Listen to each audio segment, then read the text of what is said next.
जय जय श्री राधे।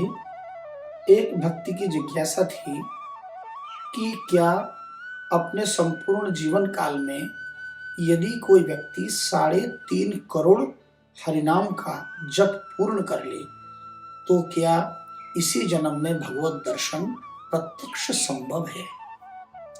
तो इस प्रश्न का उत्तर देने से पूर्व मैं एक विषय स्पष्ट कर दूं कि 3.5 करोड़ केवल भगवान नाम के विषय में नहीं कहा, 3.5 करोड़ महामंत्र के विषय में कहा।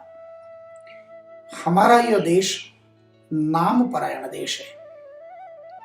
सदियों से ऐसे ऐसे संतों की दिव्य भूमि रही है जो केवल सतयुग अथवा त्रेता में ही नहीं, इस कली काल में भी भगवान नाम जप के द्वारा प्रत्यक्ष भगवान का दर्शन किया, भगवान को अपनी गोदी में लाड़ लड़ाया।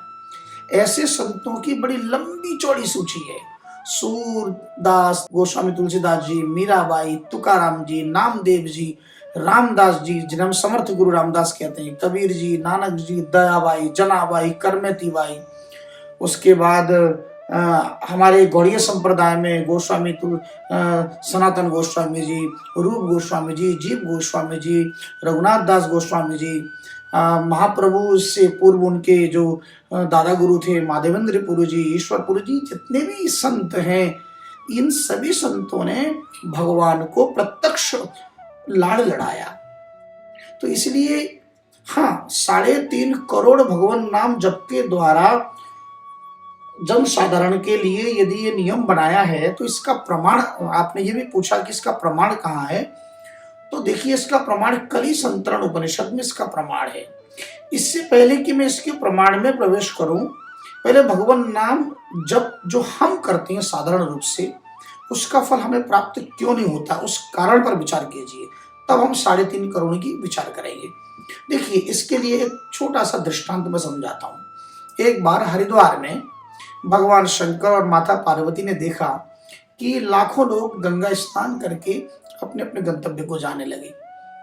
तो उस समय माता पार्वती ने आश्चर्य होकर पूछा कि हे देव, इतने सारे लोग गंगा स्नान करके जा रहे हैं, किंतु मुझे लगता है इनका न दुख और ना ही इनके पाप निवृत्त हो रहे हैं, बेचारे फिर भी दुखी हैं, ऐसा क्यों।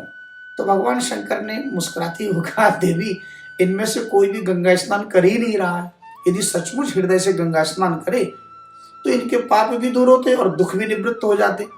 तो पार्वती ने कहा, भगवान स्नान तो करके जा रहे हैं, सबके वस्त्र तो गीले ही हैं। बोले वस्त्र गीले तो बारिश में भीगने से भी होते हैं, कुएं में स्नान करने से भी होते हैं, किसी अन्य नदी में स्नान करने से भी होते हैं, कि तो गंगा स्नान का जो फल है वह सच्ची श्रद्धा और विश्वास के द्वारा जब तक न हो कि हाँ मैं गंगा में स्नान कर रहा हूं और मेरे अनंत जन्मों के पाप कट रहे हैं, ऐसा भाव लेकर जब तक स्नान न करे। बोले मुझे समझ में नहीं आया। बोले ठीक है, तुमको एक उदाहरण के द्वारा कल समझाएंगे। अगले दिन भगवान शंकर अपनी लीला के द्वारा एक वृद्ध बने और पुनः गंगा के किनारे ही, उस दिन स्वाभाविक थोड़ी बारिश भी हो रही थी और चारों ओर कीचड़ था। तो भगवान शंकर वृद्ध बनकर पार्वती को बोले, देखो ये एक बड़ा सा गड्ढा है, मैं इस गड्ढे में गिर जाता हूं और तुम इस पास में बैठ के आग्रह करना लोगों से कि अरे भैया सुनो सुनो सुनो, जरा मेरे पति इस गड्ढे में गिर गए हैं और इन्हें इस गड्ढे से निकालो, लेकिन एक शर्त है। बोले क्या शर्त है। ये कहना कि केवल मेरे पति को स्पर्श वही करेगा जिसने कोई पाप न किया हो, जिसका पूर्व संचित कोई पाप न हो, जो निष्पापी हो बिल्कुल है। ऐसा यदि कोई हो केवल उसी से हाथ लगवाना। बहुत से लोग उस मार्ग से स्नान कर करके आने लगे, किंतु जैसे ही कहा अरे सुनिए सुनिए, माता ने आग्रह किया मेरे पति गिर गए हैं भैया, कोई इन्हें बचाओ, कोई इनकी प्राण रक्षा करो, बड़े आर्त भाव से पुकारा। तो 2-4 लोग आए और कहा देवी हम उठा देते। अरे बोले एक मिनट रुकिए, मेरे पति को स्पर्श केवल वो करेगा जिन्होंने कोई पाप न किया हो, बिल्कुल निष्पापी हो, आज तक उनका कोई पाप न हो। तो आप स्पर्श, यदि आपने बिना आज्ञा के स्पर्श कर लिया तो आप जलकर भस्म हो जाओगे। तो सब डर गए, बोले पाप तो हमने बहुत किए हैं। अब गंगा स्नान करते हुए आ रहे हैं और उसके बाद भी उनको विश्वास नहीं हो रहा है कि मेरा पाप निवृत्त हुआ। जब सैकड़ों लोग चले गए, किसी ने भी उठाने की चेष्टा नहीं की, तो एक नौजवान आया, उसने कहा कि हे माते यदि आपकी आज्ञा हो तो इनकी रक्षा मैं करूं।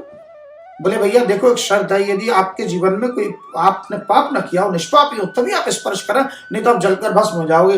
बोले माता आपको मेरी चिंता नहीं करनी चाहिए, मैं तो अभी गंगा स्नान करके आ रहा हूँ, और जो गंगा स्नान करके आ रहा हो वहां से लेकर यहाँ तक भला क्या पाप करूंगा, और पहले के जो पाप थे वो तो गंगा स्नान करते ही भस्म हुए मेरे, मैं पूर्णतः निष्पापी हूँ। और ऐसा कहकर द्रुत गति से उतरा और गड्ढे में उतर हाथ पकड़ के भगवान को बाहर निकाला, और भगवान अपने असली रूप में आकर उसको दर्शन दिए। इस कथा से यह स्पष्ट हो गया कि स्नान तो सबने किया, पर किसी को भी ये भान नहीं, ये ज्ञात नहीं कि हमने गंगा स्नान किया। तो गंगा स्नान का तात्पर्य ये श्रद्धा लेकर, ये विश्वास, तो नाम जप जो हम कर रहे हैं उस नाम जप में हमारे अनंत जन्मों के पाप निवृत्त हो रहे हैं, अनर्थ की निवृत्ति, ऐसा विश्वास जब तक न हो, बिना विश्वास के जब तक हम उस नाम के मूल्य को न जाने, हमारे पास हीरा है तो पर हीरे का ज्ञान न हो, केवल हीरा जेब में पड़ा हो तो भूख लगेगी, तो भूख की निवृत्ति कैसे होगी। पर कोई आकर हमें ज्ञान करा दे कि तुम्हारे जेब में जो कांच का टुकड़ा दिख रहा है ये कांच नहीं है, हीरा है, और जैसे हीरे का मूल्य पता चल गया, अरे ये तो 20 लाख रुपए का हीरा है, तो फिर भूख प्यास भी मिट जाती है। ठीक उसी प्रकार भगवान नाम को, जो नाम की महिमा को जानकर और विश्वास के साथ जप करे, तो फिर 3.5 करोड़ महामंत्र क्यों, फिर तो 2-4 वर्ष भी यदि केवल नाम जप करे, वैसे 3.5 करोड़ का हिसाब है। यदि आप प्रतिदिन 64 माला जपते हैं तो 1 लाख, और 365 में यदि आप 6400 का गुणा करें तो एक वर्ष में 23,36,000 नाम जप हो जाती है, क्योंकि एक मंत्र में 16 नाम होती हैं। तो एक माला जब हम करते हैं तो 1600 नाम जपना हो जाता है, किंतु यह महामंत्र की बात हो रही है, नाम की नहीं। तो एक वर्ष में जो 23,36,000, तो अब 15 वर्ष का गुणा करो, तो 23,36,000 में 15 का गुणा करने से आता है 3,50,40,000, यानी 3.5 करोड़। तो 3.5 करोड़ भगवान नाम, इसका प्रमाण कलि संतरण उपनिषद में, जिस समय नारद जी जब वो पृथ्वी की यात्रा करने आ रहे थे और उन्होंने ब्रह्मा जी से आग्रह किया कि मैं कलयुग को कैसे पार करूं, तो उन्होंने कहा कि यदास्य षोडशकस्य सार्ध त्रिकोटि ऋजपति, यदि तुम 3.5 करोड़ नाम जप करते हुए जाओगे तो तदा ब्रह्म हत्यां तरति, तो कली काल को न केवल पाप करोगे, अभी तो ब्रह्म हत्या भी यदि कर ली तो उसका भी पाप निवृत्त हो जाएगा। और स्वर्णस्ते यात पूतो भवति, किसी ने स्वर्ण की चोरी करी तो वह भी निष्पाप हो जाएगा, यानी शुद्ध हो जाएगा। आगे कहा कि वृषली गमनात पूतो भवति, यदि कोई अगम्य स्त्री हो, दूषित स्त्री हो, उसका भी यदि किसी ने संग किया हो तो उस स्त्री संग का भी पाप निवृत्त हो जाएगा। अंत में कहते हो सर्वधर्म परित्याग पापात सद्य शुचिताम, यदि जिसने सारे धर्म छोड़ दिए और अधर्म ही अधर्म कर रहा हो तो वह भी सद्य शुचिताम आपनुयाद, वह भी पवित्र हो जाएगा। अंत में सद्यो मुच्यते, सद्य मुच्यते, 2 बार कहा कि वह मुक्त हो जाएगा, मुक्त हो जाएगा। अर्थात 3.5 करोड़ महामंत्र जो करेगा, क्योंकि षोडशकस्य यानी ये 16 नाम वाला यदि महामंत्र कोई 3.5 करोड़ जप करेगा तो वह मुक्त हो जाएगा, यानी परम धाम जाएगा, भगवान के धाम पहुंचेगा और भगवान का दर्शन तो अवश्य ही होगा। गोस्वामी तुलसीदास नाम जप के विषय में कहते हैं कि तुलसी जाके बदन ते धोखे हु निकसत राम, ताके पग की पग तरी मोरे तन की चाम, ताके पग की पग तरी मोरे तन को चाम, अर्थात उस भक्त के चरण के रज को मैं अपने शीश का तिलक बना लूं, अर्थात मोरे तन को चाम, मैं अपने शरीर की चमड़ी से उसके जूते बना दूं। कितनी बड़ी महिमा है नाम की, ये है नाम की महिमा। गोस्वामी जी यही नहीं रुके, वो आगे भी कहते हैं जात पात से ऊपर उठकर कोई नाम जप करे कि तुलसी भक्त स्वपच भलो, स्वपच कहते हैं चांडाल, वो भी भला है। तुलसी भक्त स्वपच भलो भजे रैन दिन राम, जो रात दिन राम का नाम भजे। ऊंचो कुल के काम को जहान हरि को नाम, ऊंचा कुल में जन्म हो और यदि भगवान का नाम न हो तो ऐसे ऊंचे कुल में जन्म लेकर मैं क्या करूं।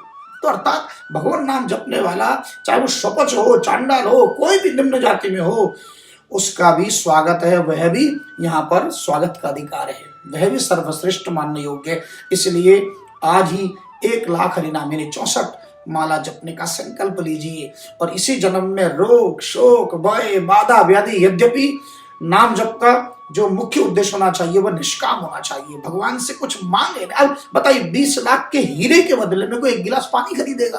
तो ऐसे भगवान नाम के बदले यदि कोई संसार की छोटी मोटी वासनाओं की पूर्ति करे तो यह अत्यंत निंदित कार्य है। किंतु फिर भी यदि कोई शारीरिक कष्ट से परेशान हो रहा हो, क्योंकि शरीर का कष्ट सहा नहीं जाता, तो शारीरिक कष्ट से उपरित होने के लिए यदि भगवान नाम का आश्रय लिया जाए तो बलिहारी, क्योंकि शरीर है तो भजन होगा।